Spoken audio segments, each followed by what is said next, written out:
The Stockton-Broeg Award, given annually for outstanding achievement in baseball, is often earmarked for offense. It's gone to former MVPs, home run champs, anchors of pennant-winning lineups. This year, however, it will go to a pair of players whose impact wasn't so narrowly focused.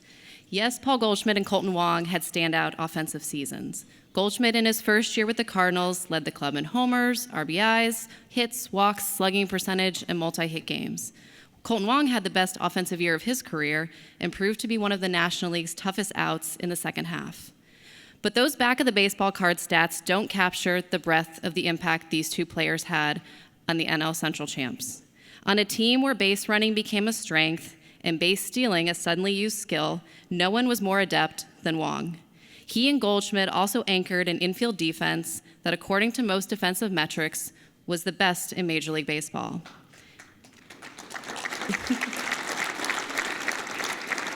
These two were also influential voices in a clubhouse and movable pieces in a lineup that needed that flexibility. Just about everywhere you turned, there you'd find the fingerprints of the Cardinals' first and second baseman.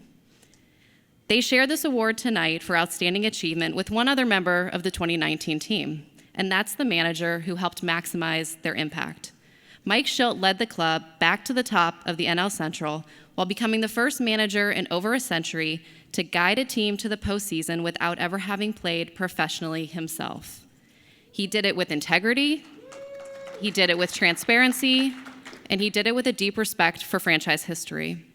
For that, I'd like to invite Mike Shildt, along with Paul Goldschmidt and Kolten Wong, to the center of the stage to be recognized as this year's J.Roy Stockton and Broeg Award recipients for outstanding achievement in baseball. Mike Shildt, I'll start with you. The man sitting next to you, Paul Goldschmidt. What was he like as a player and teammate in 2019? Well, you know, listen, we could talk all night about what that looks like, and I could go on about Goldie.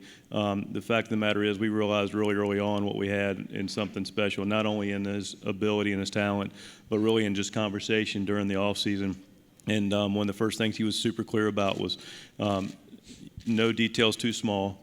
Every aspect of the game is important, and first and foremost, he wanted to come and play to win, and with deep respect for that, and he moved our needle in a lot of areas.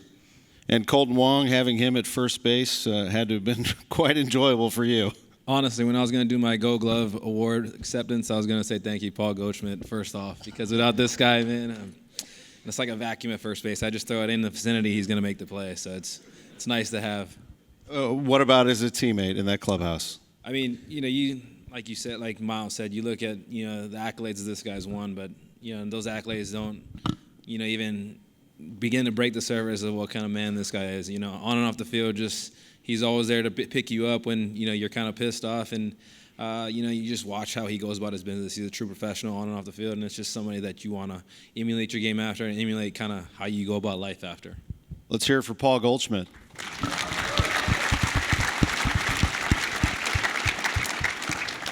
Kolten Wong had some year at the plate also. We just celebrated his Gold Glove here tonight, but a terrific hitter for you.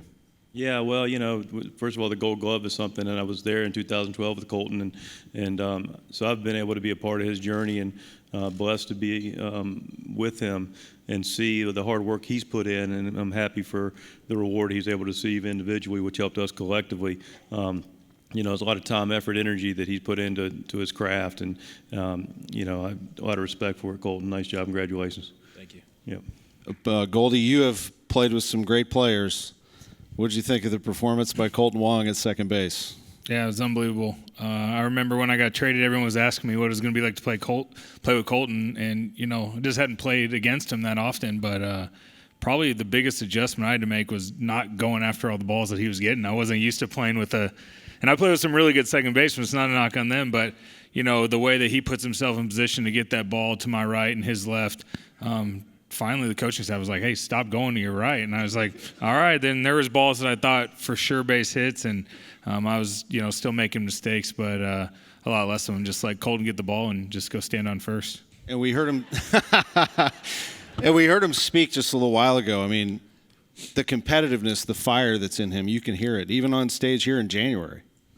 Yeah, of course. That was our entire team. I mean, it was great coming over with this, group of guys, a lot of them like Kolten were drafted by the organization and came up together, and for me just kind of fell in step. But that was the thing I noticed from the first day. It was this team was the players and coaching staff was total commitment to winning whatever it was going to take, however long, however many hours, however many ground balls I had to take, and just try to get prepare and play and win the World Series. That's where everyone's mindset is. About a big congratulations to Kolten Wong.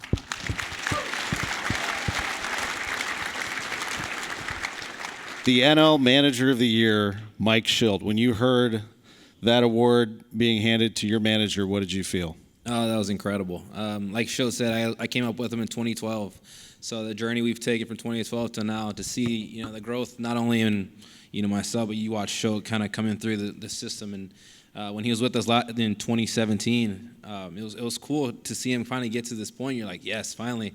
You got somebody who you grinded with, somebody who knows you on a personal level. To see him kind of make that transition from then to manager and, not change. You think, somebody getting put in a manager after, his whole grind through the minor leagues and whatnot would be, something different. This guy stayed the same. He never changed, never, treated anybody differently, man. And, that's the biggest thing that I can take from Mike Shildt is like, this guy, no matter how big the stage was, how big people put him on a pedestal, he never changed. And, that's just a testament to who he is as a man. And, that's why I love this guy.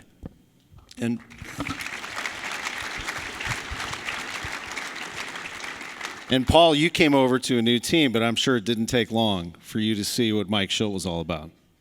Yeah, of course. I mean, he had a plan from day one. He knew what he expected out of each player and expected out of our team, and then stuck to it. Like Kolten said, he didn't change. I can only see it from a short term, but from a player standpoint, that's one of the things as a coach or anyone outside the locker room that you don't like is when they're changing, whether the team's playing well or playing bad. And that's, from my perspective, the biggest compliment I can give him is no matter what, he was the same guy, never panicked. There was times he had to get onto us, of course.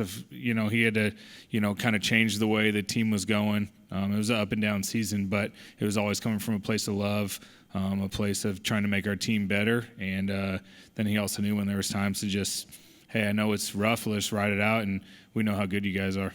Stockton-Broeg Award for Outstanding Achievement in Baseball, Mike Shildt. Paul Goldschmidt. And Kolten Wong. Congratulations, guys.